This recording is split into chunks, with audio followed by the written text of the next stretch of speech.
Jadi tujuan utamanya bukan dijawab Presiden Jokowi. Karena kalau ditanya Presiden Jokowi akan jawab atau enggak, ya dia harus jawab gitu. Presiden Jokowi ini kan sudah akan memasuki tahun ke-9. Ya. Tahun ke depan artinya ini adalah tahun ke-10 dan tahun terakhir. Mari kita lihat apakah Presiden Jokowi ini mau mengakhiri kekuasaannya dengan baik atau dengan berdarah-darah gitu. Tapi kalau mau main ancam gitu ya, dengan kekuatan massa, kalian harus ingat Pak Jokowi juga punya relawan yang jumlahnya ratusan kali lipat lebih besar dari semua yang kalian punya. Di akhir masa pemerintahan Presiden Jokowi, nada-nada sumbang mulai bermunculan untuk menggoyang stabilan negeri.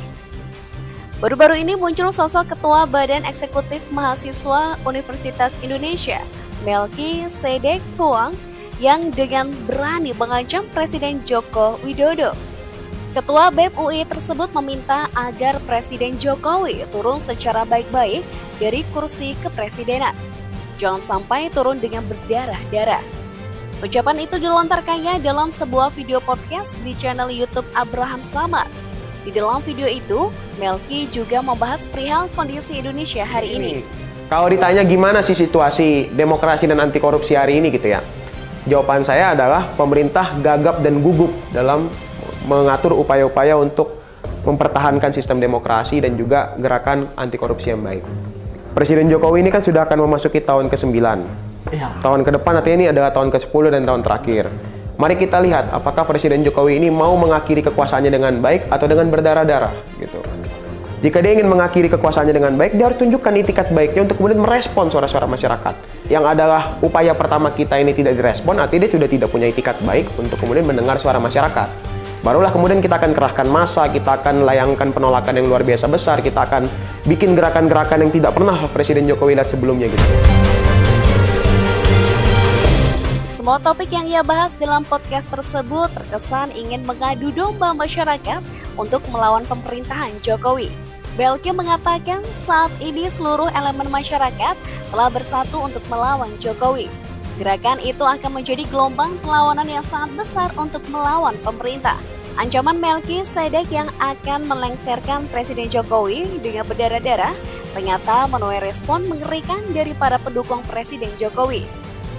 Para pendukung Presiden Jokowi mengatakan siap berhadapan secara fisik dan siap berdarah-darah, bahkan bertaruh nyawa untuk membela Presiden Jokowi. Dukungan itu datang dari berbagai kota di Indonesia yang mengatakan siap menunggu komando demi mengawal Presiden Jokowi. Jika melihat pernyataan Melki Sedek Hoang itu, Bimbing jadi bingung dia mewakili masyarakat yang mana. Pasalnya sekitar 82% rakyat Indonesia merasa puas pada kinerja Presiden Jokowi.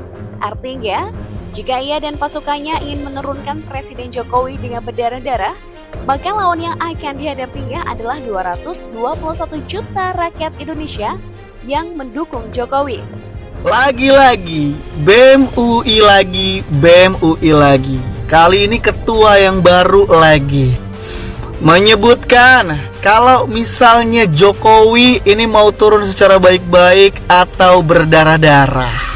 Laganya terlihat seperti orang yang benar-benar sudah menguasai tentang ketatanegaraan. Laganya sudah seperti orang yang memperjuangkan prioritas-prioritas rakyat. Walau pada kenyataannya, rakyat yang mana yang dibela oleh BEM UI ini? Tapi kalau ucapanmu harus berdarah-darah, jangan salahkan loh, ya. Jangan salahkan rakyat Indonesia yang 82% lebih mencintai dan merasa puas dengan kepemimpinan Jokowi, dan kamu ancam begitu, jangan-jangan malah kamu yang nantinya akan dilengsarkan dari muka bumi ini. Ingat itu Melki, hati-hati. Melki Sedek ini kemungkinan adalah calon penerus Amin Rais di Indonesia. Sengkuni baru dan provokator baru di Indonesia yang demi ambisi kekuasaan akan menghancurkan negeri ini. Nah, suara kalian ini seberapa banyak sih? Kok sampai mengancam akan turun sejarah berdarah-darah, ini apa sih?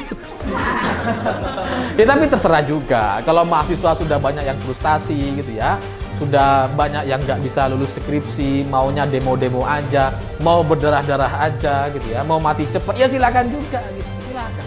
Tapi kalian harus ingat gitu, bahwa Pak Jokowi dipilih oleh mayoritas masyarakat Indonesia dan hari ini 82% itu kepuasan masyarakat Indonesia kepada Presiden Jokowi. Jadi kalau kalian ngancem-ngancem kayak gini, kalian berhadapan dengan 82% itu. Atau minimal dengan 53% pemilih Presiden Jokowi di Pilpres 2019. Kalian itu nggak ada apa-apanya, kecil aja kalian ini. Jadi kalau si Ketua BEM UI merasa dia sudah melakukan konsolidasi besar-besaran katanya ya, yang siap 3-4 kali lipat lebih besar dibandingkan tahun-tahun sebelumnya. Saya jadi teringat dengan Amin Rais gitu ya. Apa jangan-jangan kalian satu frekuensi?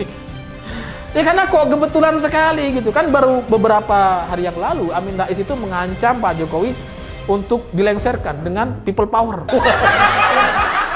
Jadi sekarang kalian gitu ya. Apa jangan-jangan sama kalian ini? Bohirnya sama atau gimana? Tapi dari sini hikmahnya gitu ya, bagi Amin Rais, nampaknya Amin Rais sudah bisa mati dengan damai gitu, karena sudah bisa melihat kader-kader selanjutnya atau penerus-penerus selanjutnya atau Amin Rais KW gitu ya, dari